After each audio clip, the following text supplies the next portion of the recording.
मंजिल उन्हीं को मिलती है जिनके सपनों में जान होती है, पंखों से कुछ नहीं होता, हौसलों से उड़ान होती है। नमस्कार दोस्तों, आज के वीडियो में करेंगे हम 7 सितंबर की करंट अफेयर पे। देखिए, आज के वीडियो में जितने भी प्रश्न आपके हैं सभी के सभी मोस्ट इंपॉर्टेंट है, तो शुरू से लास्ट तक वीडियो में रहिए। और देखिए, इस वीडियो को पूरा देखने के बाद आप इसकी पीडीएफ फाइल जो है उसको भी डाउनलोड कर सकते हैं। डिस्क्रिप्शन बॉक्स में आपको इस वीडियो की पीडीएफ लिंक मिल जाएगी। और देखिए, जो लोग नए हैं वो चैनल को सब्सक्राइब जरूर कर लेंगे, साथ में घंटे का जो आइकन है इसको दबा देंगे ताकि आने वाले सभी वीडियोस का नोटिफिकेशन आपको ऑटोमेटिक मिल जाए। और वीडियो को लाइक और शेयर भी कर दीजिएगा। देखिए, आज के करंट अफेयर का पहला प्रश्न है कि हाल ही में किसे एशियाई स्क्वैश फेडरेशन का नया उपाध्यक्ष चुना गया है। तो देखिए, एशियाई स्क्वैश फेडरेशन में अभी हाल ही में बहुत सारी नियुक्तियां हुई हैं और इसमें एक नियुक्ति है उपाध्यक्ष पद की, और ये नियुक्ति हुई है साइरस पोंचा की। देखिए, साइरस पोंचा जो है ये एक भारतीय व्यक्ति हैं और ये वर्तमान में जो है जो आपका squash racket federation of India है, ठीक है। तो ये इसके महासचिव हैं कौन? साइरस पोंचा। फिर से सुन लीजिए। देखिए, जो भारत के squash racket federation of India के महासचिव हैं साइरस पोंचा, इनको अभी हाल ही में 4 साल के कार्यकाल के लिए एशियाई स्क्वैश फेडरेशन का नया उपाध्यक्ष जो है चुना गया है।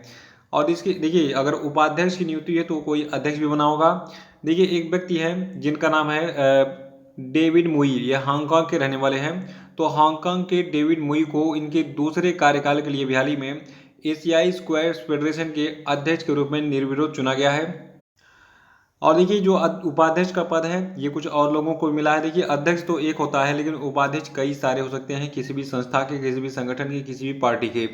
तो जो आपका एशियाई स्क्वैश फेडरेशन है तो इसमें साइरस पोंचा के अलावा कुवैत के श्री फैज अब्दुल्ला एस अल मुटहरी और कोरिया के ताए सुक ही को भी जो है जो आपका एशियाई स्क्वैश फेडरेशन है इसके उपाध्यक्ष के रूप में चुना गया है। तो ये सारे फैक्ट याद रखिएगा। यहाँ पे मैंने आपको टोटल 4 नियुक्तियों के बारे में बता दिया, यानी कि एक ही प्रश्न में आपके 4 प्रश्न तैयार हो गए और 3 प्रश्न आपके और मैं तैयार करा देता हूँ।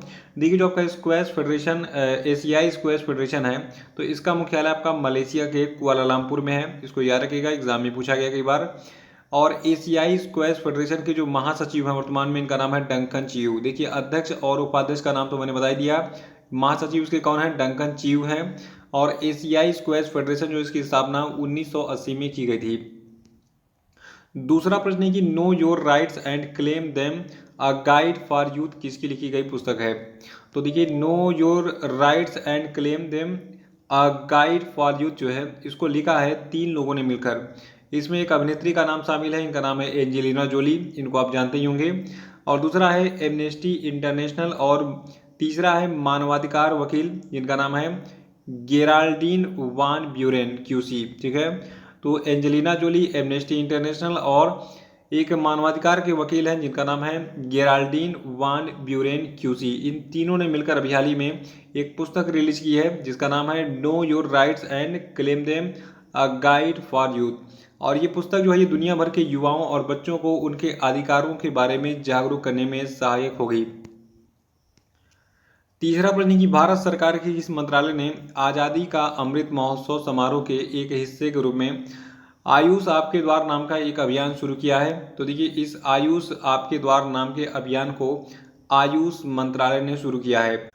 और देखिए, इस आयुष आपके द्वार नाम का जो अभियान है, ठीक है, इसका उद्देश्य है 75 लाख घरों में औषधि पौधों को वितरित करना। और देखिए, हाल ही में इस अभियान का उद्घाटन केंद्रीय आयुष मंत्री सर्बानंद सोनोवाल ने मुंबई से किया। और इस उद्घाटन समारोह में उन्होंने नागरिकों को औषधि पौधों के पौधे भी वितरित किए।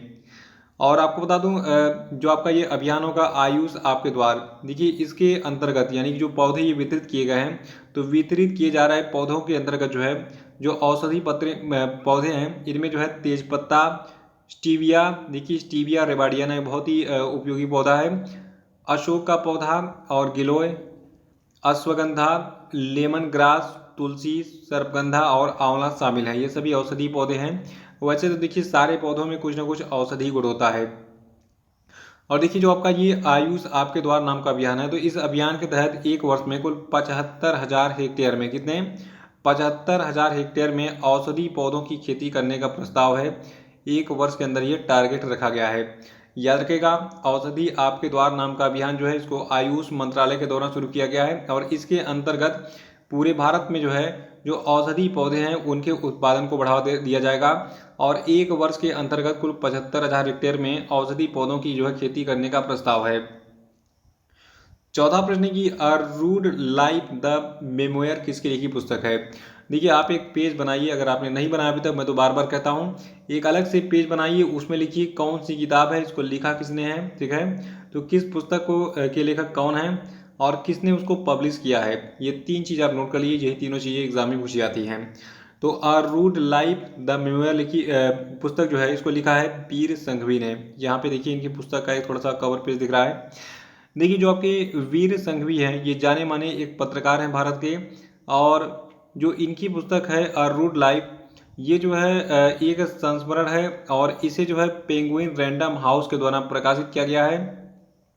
और इस पुस्तक के माध्यम से जो आपके वीर संघवी हैं, तो इन्होंने भारतीय पत्रकारिता में सबसे महत्वपूर्ण करियर में के अपने विचार और अनुभव को साझा किया है, जिसमें उनका निजी जीवन, मशहूर हस्तियों और राजनेताओं, बिचौलियों और पर्दे के पीछे के अभिनेताओं की कहानियां शामिल हैं। तो देखिए, ये सारी चीज़ें बस समझने के लिए होती हैं। यहाँ पे 2 चीज़ बस याद रखिएगा कि a rude life the memoir किसकी लिखी पुस्तक है, वीर संघवी की, और इसको पब्लिश किसने किया है, पेंगुइन रैंडम हाउस ने। और तीसरा चीज़ कभी कभी एग्जाम में पूछ ये लेता है कि ये पुस्तक किसके बारे में बात करती है। तो a rude life the memoir पुस्तक जो है ये वीर संघवी के जीवन पे आधारित है। इन्होंने अपने बारे में लिखा है कि कैसे कैसे क्या क्या चीज़ें इन्होंने जो अपने जीवन में देखा, ठीक है। पांचवा की हाल ही में किस संस्था के पूर्व अध्यक्ष जैक्स रोगे का निधन हो गया। तो देखिए, ये संस्था आपकी है अंतर्राष्ट्रीय ओलंपिक समिति, याद रखिएगा, अंतर्राष्ट्रीय ओलंपिक समिति, यानी कि इंटरनेशनल ओलंपिक कमेटी के जो पूर्व अध्यक्ष थे जैक्स रोगे, इनका निधन हो गया है। अब ये पूछा जाएगा कि जैक्स रोगे किस देश से बिलोंग करते थे, तो ये बेल्जियम के निवासी थे। और दूसरी चीज़ ये पूछी जाएगी कि ये जो है अंतर्राष्ट्रीय ओलंपिक समिति के किस क्रम के अध्यक्ष थे, तो ये जो है क्रम से 8वें अध्यक्ष थे अंतर्राष्ट्रीय ओलंपिक समिति के।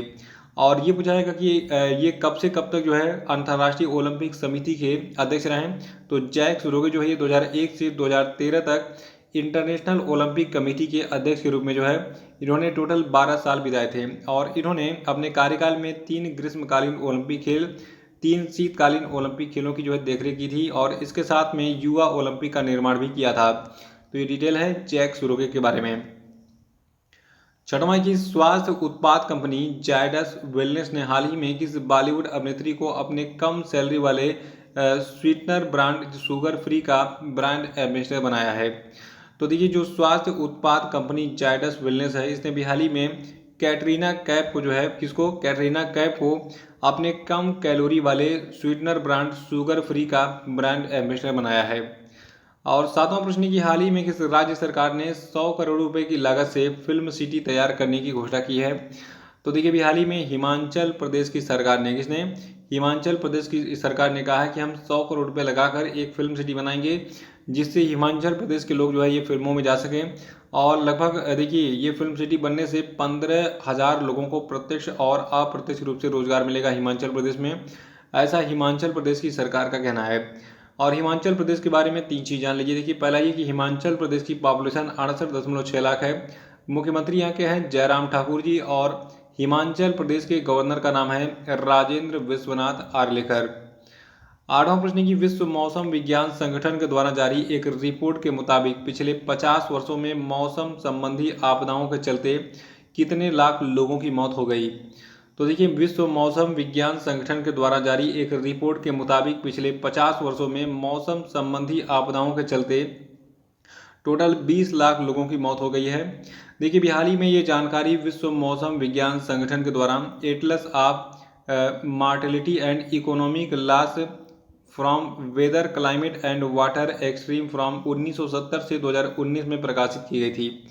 और देखिए, इस रिपोर्ट में ये बताया गया है कि पिछले 50 वर्षों की अवधि में आपदाओं की संख्या में 5 गुना की वृद्धि हुई है, जिनका कारण जलवायु परिवर्तन, अधिक चरम मौसम और बेहतर रिपोर्टिंग को बताया गया है। देखिए, विश्व मौसम विज्ञान संगठन जो है ये संयुक्त राष्ट्र की एक विशेष एजेंसी है, ठीक है। और जो आपका विश्व मौसम विज्ञान संगठन है ये क्या चीज़ है, देखिए मैंने आपको बता दिया। ये देखिए, इसका मुख्यालय जान लीजिए। देखिए, इसका मुख्यालय कहाँ पे है, जेनेवा स्विट्जरलैंड में, और इसकी स्थापना 23 मार्च 1950 को हुई थी। और विश्व मौसम विज्ञान संगठन जो है इसके वर्तमान में मुखिया कौन है, इसके वर्तमान में प्रेसिडेंट हैं गेरार्ड एड्रिया, इसको याद रखिएगा। देखिए मोस्टली एग्जाम में हेडक्वार्टर ही पूछा जाता है, तो याद रखिएगा विश्व मौसम विज्ञान संगठन का मुख्यालय कहाँ पे है? स्विट्जरलैंड के जेनेवा में। नवा प्रश्न है कि गुजरात सरकार ने भी हाल ही में लगभग 1,000 करोड़ रुपए की लागत की कौन सी योजना शुरू करने की घोषणा की है? तो देखिए 1,000 करोड़ रुपए बहुत लंबा अमाउंट होता है, और इतना रुपया खर्च करके जो गुजरात की सरकार है ये वतन प्रेम योजना शुरू करेगी। देखिए इस प्रश्न को घुमा के भी एग्जाम में पूछा सकता है कि किस राज्य ने भी हाल ही में वतन प्रेम योजना शुरू की है? तो वतन प्रेम योजना जो है ये गुजरात राज्य सरकार की योजना है। और इस योजना के तहत जो गुजरात सरकार ये चाहती है कि भारत सहित जो विदेश में रहने वाले दानदाता हैं, गुजराती लोग हैं, ठीक है, जो गुजराती दानदाता हैं, देखिए गुजरातियों को ही टारगेट किया जा रहा है इस योजना में। तो जो भारत और विदेशों में रहने वाले गुजराती दानदाता हैं ये इस योजना के एक हिस्से ग्रुप में स्मार्ट क्लास, क्लासरूम, प्राथमिक स्वास्थ्य केंद्र, सामुदायिक hall, mid day meal room, आंगनबाड़ी, पुस्तकालय, स्टोर रूम, व्यायामशाला, जल पुनर्चक्रण प्रणाली यानी कि वाटर रिसाइकिल प्रोसेस और सीसीटीवी कैमरा निगरानी प्रणाली, झील सौंदर्यीकरण, सीवेज उपचार संयंत्र, पानी की टंकियां और street light, bus stand, tubewell के निर्माण में अपना योगदान कर सकेंगे। ठीक है, देखिए कहने मतलब है कि जो विदेशी और भारतीय गुजराती लोग हैं ये पैसा लगाकर इन सभी कार्यों में मतलब कुछ ना कुछ पार्टिसिपेशन कर सकते हैं इस वतन प्रेम योजना के तहत। तो अगर आपको अपने प्रेम देश से प्रेम है, यही देखिए यहाँ पे गुजरात की बात हो रही है, तो इनका कहने का मतलब अगर आपको गुजरात से प्यार है तो गुजरात में ये सारे काम आप कर सकते हैं पैसे लगाकर और दान देकर। ठीक है, देखिए गुजरात के जो मुख्यमंत्री हैं इनका नाम क्या है? इनका नाम है विजय रूपाणी। क्या नाम है? विजय रूपाणी। और 10वां प्रश्न की हाल ही में वित्त मंत्रालय ने ग्रामीण स्थानीय निकायों को सहायता अनुदान प्रदान करने हेतु कितने राज्यों को कुल 13,385.70 करोड़ रुपए की राशि जारी की है? तो देखिए अभी हाल ही में वित्त मंत्रालय ने ग्रामीण स्थानीय निकायों को सहायता अनुदान प्रदान करने के लिए टोटल 25 राज्यों को 13,385.70 करोड़ रुपए की एक राशि जारी की है। और ये सहायता अनुदान वर्ष 2021-22 के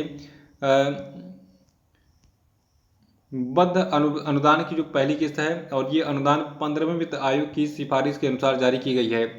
यानी कि जो ये अनुदान राशि है 13,385.70 करोड़ रुपए, ये जो है जो 25 राज्यों को मिलने वाला है, ठीक है, तो ये 15वें वित्त आयोग की सिफारिश के अनुसार जारी किया गया है।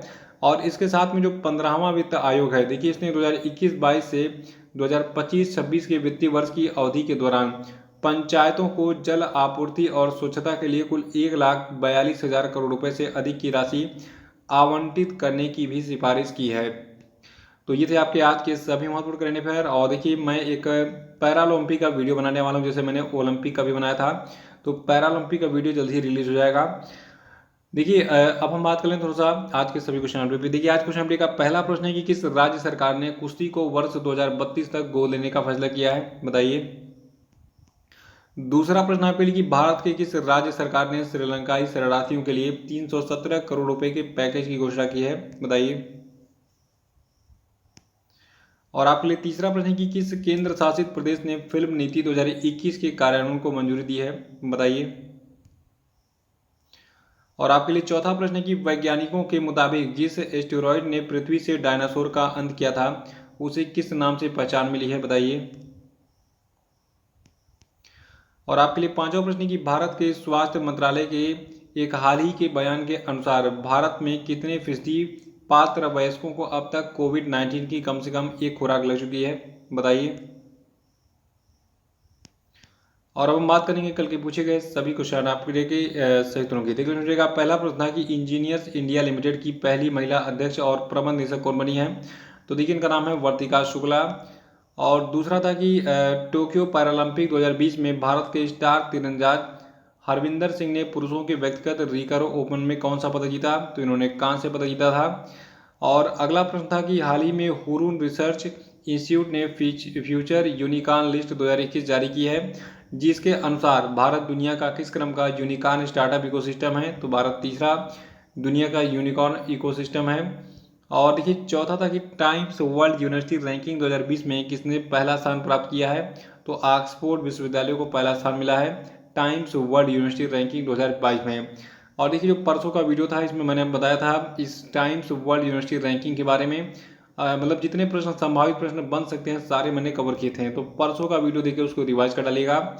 और पांचवा था कि हाल ही में किसने वीडियो कॉन्फ्रेंसिंग के माध्यम से रूस के व्लादिवोस्तोक में आयोजित छठवें पूर्वी आर्थिक मंच यानी कि 6 ईस्टर्न इकोनॉमिक फोरम के पूर्ण सत्र को संबोधित किया। तो इसको संबोधित किया नरेंद्र मोदी ने। तो इसी के साथ ये वीडियो समाप्त होता है। जय हिंद, जय भारत।